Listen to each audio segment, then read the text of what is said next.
श्री शिवाय नमस्तुभ्यम। हर हर महादेव। नमस्कार प्रिय भक्तजनों, आज मैं आपको सुनाऊंगी सोमवार की व्रत कथा। सोमवार का दिन शंकर भगवान को समर्पित होता है। आज के दिन भक्त भोले बाबा को प्रसन्न करने के लिए विशेष पूजा अर्चना करते हैं। कुछ लोग आज के दिन व्रत भी रखते हैं ताकि शंकर भगवान की भोले बाबा की कृपा उन पर सदैव सर्वदा बनी रहे। बाबा भोलेनाथ का आशीर्वाद सभी भक्तजनों पर बना रहे। सभी को सोमवार की ढेर सारी शुभकामनाएं। अब आपको मैं बताने जा रही हूँ सोमवार के व्रत की विधि। नारद पुराण के अनुसार सोमवार व्रत में व्यक्ति को प्रातः स्नान करके शिव जी को जल और बेलपत्र चढ़ाना चाहिए, रुद्र अभिषेक करना चाहिए, शिव गौरी की पूजा करनी चाहिए, शिव पूजन के साथ सोमवार व्रत कथा सुननी चाहिए। इसके बाद केवल एक समय ही भोजन करना चाहिए। साधारण रूप से सोमवार का व्रत तीसरे तक होता है, मतलब तीसरे पहर तक होता है, मतलब शाम तक रखा जाता है। सोमवार तक 3 प्रकार का होता है: प्रति सोमवार व्रत, सौम्य प्रदोष व्रत और 16 सोमवार व्रत। इन सभी व्रतों के लिए अलग मतलब एक ही विधि होती है। अब मैं आपको सुनाने जा रही हूँ सोमवार की व्रत कथा। प्रिय श्रोताओं, एक समय की बात है, किसी नगर में एक साहूकार रहता था। उसके घर में धन धान्य की कोई कमी नहीं थी। धन संपदा इतना था कि वह 7 पीढ़ियों तक भी समाप्त नहीं होने वाला था, लेकिन उसकी कोई संतान नहीं थी। उसका यह सबसे बड़ा दुख था। इस कारण वह बड़ा ही दुखी था। पुत्र प्राप्ति के लिए वह प्रत्येक सोमवार का व्रत करता, पूरी श्रद्धा के साथ शिव मंदिर जाकर शिव भक्ति करता, भगवान शिव माता पार्वती की पूजा आराधना करता था। उसकी भक्ति देखकर एक दिन माता पार्वती प्रसन्न हो गई और भगवान शिव से उस साहूकार की मनोकामना पूर्ण करने का आग्रह करती हैं। माता पार्वती की इच्छा सुनकर भगवान शिव ने कहा कि हे पार्वती, संसार में हर प्राणियों को उसके कर्मों का फल मिलता ही है। उसके भाग्य में जो होगा उसे भोगना ही पड़ेगा। लेकिन पार्वती जी ने साहूकार की भक्ति का मान रखने के लिए, उसकी मनोकामना पूर्ण करने के लिए इच्छा जताई। माता पार्वती के आग्रह करने पर भगवान भोलेनाथ ने साहूकार को पुत्र प्राप्ति का वरदान तो दिया, लेकिन साहूकार को साथ ही यह भी कहा कि उसके बालक की आयु केवल 12 वर्ष तक ही होगी। माता पार्वती भगवान शिव की बातचीत सब साहूकार सुन रहा था। उसे ना तो इस बात की खुशी हुई, ना ही वह दुखी हुआ। वह पहले की भांति ही भगवान शिव की पूजा आराधना करने लगा। कुछ समय के बाद साहूकार के घर में पुत्र का जन्म हुआ।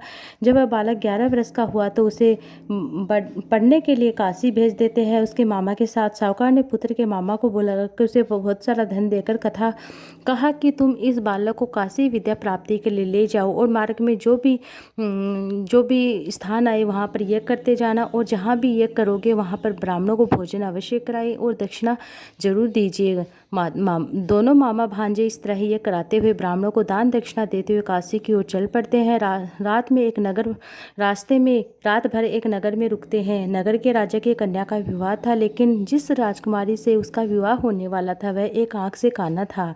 राजकुमार के पिता ने अपने पुत्र के काना होने की बात को छुपाने के लिए एक चालाकी सोचता है। साहूकार के पुत्र को देखकर उसके मन में एक विचार आता है कि वह सोचता है कि मैं मेरे बेटे की जगह इसे दूल्हा बनाकर राजकुमारी से विवाह करा दूँ। विवाह के बाद उसको धन देकर विदा कर दूंगा। राजकुमारी को अपने नगर ले जाऊंगा। लड़के को दूल्हे के वस्त्र पहनाकर राजकुमारी से विवाह करा दिया, लेकिन साहूकार का पुत्र ईमानदार था। उसे यह बात न्याय संगत नहीं लगी। उसे अवसर पाकर राजकुमार की चुनरी के पल्ले पर लिख दिया कि तुम्हारा विवाह मेरे साथ हुआ, लेकिन जिस राजकुमार के संग तुम्हें भेजा जाएगा वह एक आंख से काना है। मैं तो काशी पढ़ने जा रहा हूँ।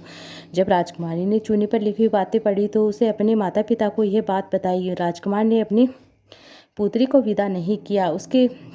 राजा ने अपनी पुत्री को विदा नहीं किया, जिसे बारात वापस चली जाती है। और दूसरी ओर साहूकार का लड़का और उसका मामा काशी पढ़ने के लिए काशी पहुंच जाते हैं। जाकर उन्होंने ये किया, और लड़का जब 12 वर्ष का होने वाला ही था उसी दिन ये रखा। लड़के ने अपने मामा से कहा कि मेरी तबीयत कुछ ठीक नहीं दिखाई दे रही है।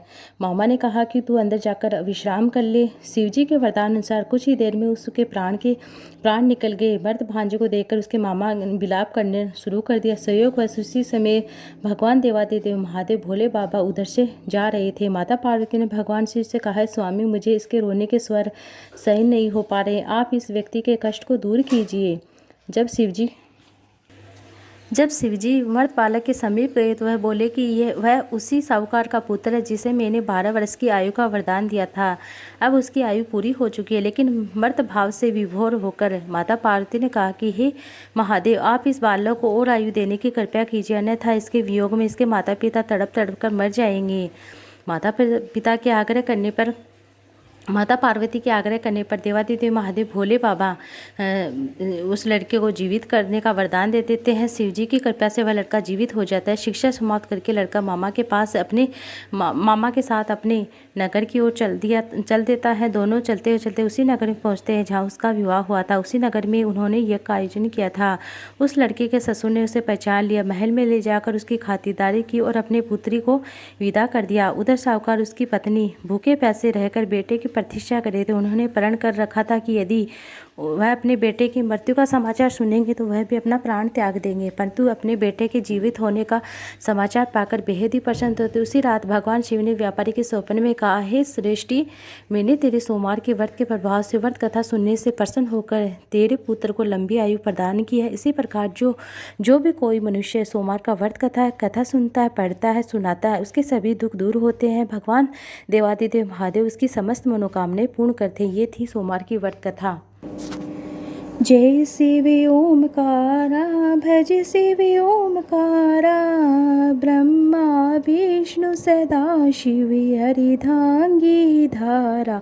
ओम जय शिव ओमकारा, एकानन चतुरानन पंचानन राजे, भोले पंचानन राजे।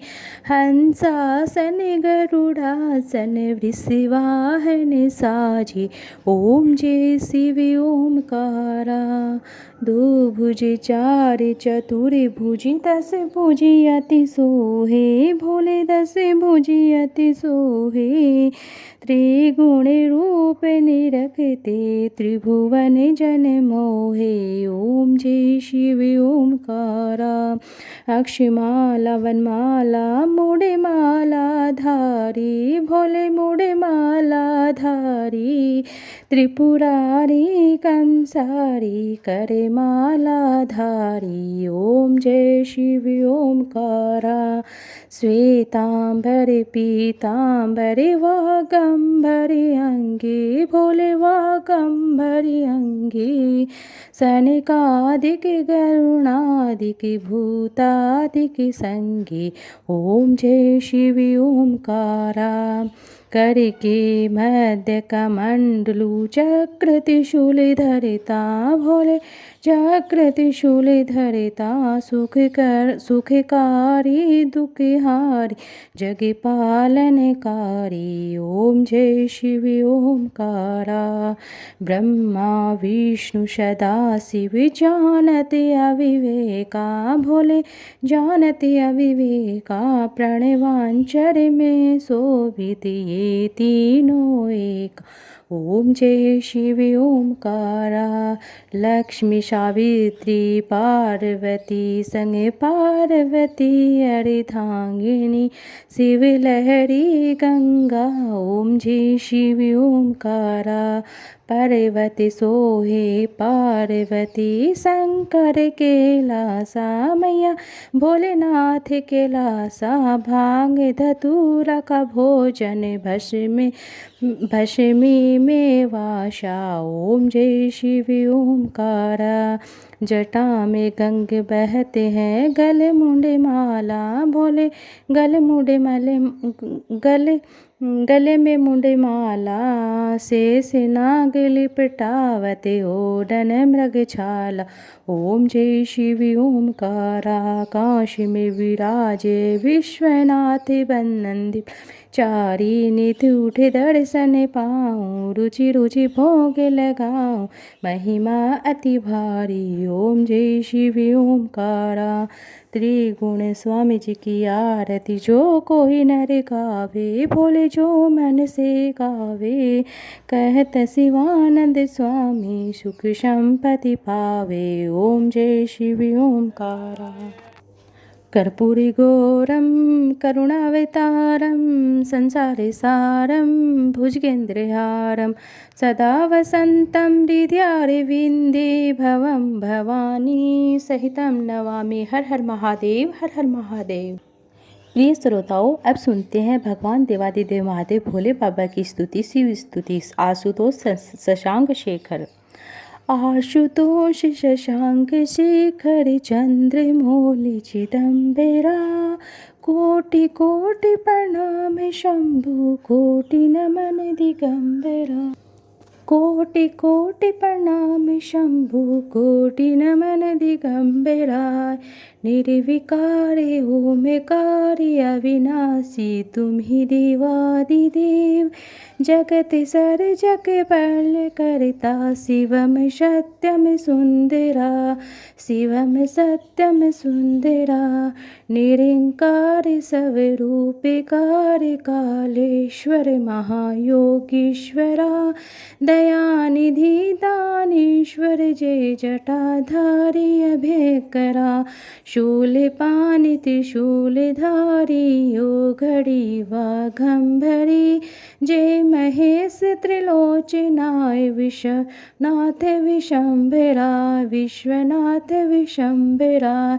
नाथ नागेश्वर हरो हर पाप शाप विशापितं।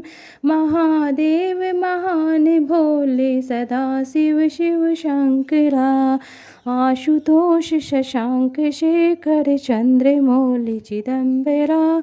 कोटि कोटि प्रणाम शंभु कोटि नमन दिगंबरा। जगतपति अनुरकति भक्ति सदैव तेरे चरण हो। क्षमा हो अपराध हो सब जयति जगदीश्वरा। जन्म जीवन जगत का संताप ताप मिटे सभी। ओम नमः शिवाय मन जपता रहे पंचाक्षरा। आशुतोष शशांक शेखर चंद्रमौलि चिदंबरा।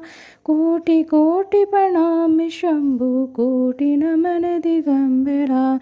कोटि नमन दिगंबरा, कोटि नमन दिगंबरा, कोटि नमन दिगंबरा। हर हर महादेव। श्री शिवाय नमस्तुभ्यं, श्री शिवाय नमस्तुभ्यं।